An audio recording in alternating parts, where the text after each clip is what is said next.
ಎಲ್ರಿಗೂ ನಮಸ್ತೆ. ನಾನು ನಿಮ್ಮ ಗಾರ್ಡನಿಂಗ್ ಗೆಳತಿ ಮಧುರ. ಮಳೆಗಾಲಕ್ಕೆ ಮೊದಲು ಸ್ವಲ್ಪ ಹರಿವೆ ಗಿಡವನ್ನು ಬೆಳೆಸುವ ಹೇಳಿ ಈ ರೀತಿಯ ಸ್ವಲ್ಪ ದೊಡ್ಡ ಗ್ರೋ ಬ್ಯಾಗಲ್ಲಿ ಮೊದಲೇ ನಾನು ಸುಡುಮಣ್ಣನ್ನು ತುಂಬಿಸಿ ಇಟ್ಕೊಂಡಿದ್ದೆ.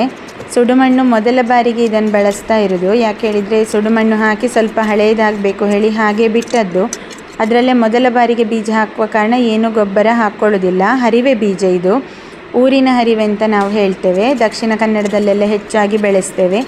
ಅದನ್ನು ಹೇಗೆ ಬೇಕೋ ಹಾಗೆ ಹಾಕ್ಕೊಳ್ಬೋದು. ಆದರೆ ಆದಷ್ಟು ದೂರವಾಗಿದ್ದರೆ ಹರಿವೆ ಗಿಡ ನಮಗೆ ನೆಕ್ಸ್ಟ್ ತೆಗೆದು ಉಪಯೋಗಿಸಲಿಕ್ಕೆ ಸುಲಭ ಆಗ್ತದೆ. ಬಿಳಿ ಮತ್ತು ನೇರಳೆ ಬಣ್ಣದ್ದು ಅಥವಾ ಕೆಂಪು ಹರಿವೆ ಹೇಳ್ತೇವಲ್ವ, ಎರಡು ಕೂಡ ಮಿಕ್ಸ್ ಇದೆ ಇದು ಬೀಜ. ಆದಷ್ಟು ದೂರಕ್ಕೆ ಹೀಗೆ ಸಾಲಾಗಿ ಹಾಕ್ಕೊಳ್ತಾ ಇದ್ದೇನೆ ಮತ್ತು ಪೂರ್ತಿಯಾಗಿ ಮಿಕ್ಸ್ ಮಾಡಿಕೊಂಡು ಹರಡಿಕೊಳ್ಳುವಾಗೆ ನೋಡ್ಕೊಳ್ತೇನೆ.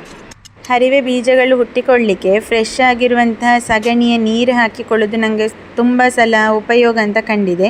ಹಾಗಾಗಿ ಸಗಣಿಯನ್ನು ಹಟ್ಟಿಯಿಂದ ತಗೊಂಡು ಬಂದು ಅದಕ್ಕೆ ನೀರು ಸೇರಿಸಿ ಈ ರೀತಿಯಾಗಿ ಆ ಸಗಣಿ ನೀರನ್ನು ಬೀಜದ ಮೇಲ್ಗಡೆ, ಅಂದರೆ ಬೀಜ ಒಮ್ಮೆ ಹಾಕಿದ ನಂತರ ಇದನ್ನು ಹಾಕಿಕೊಳ್ಳೋದು.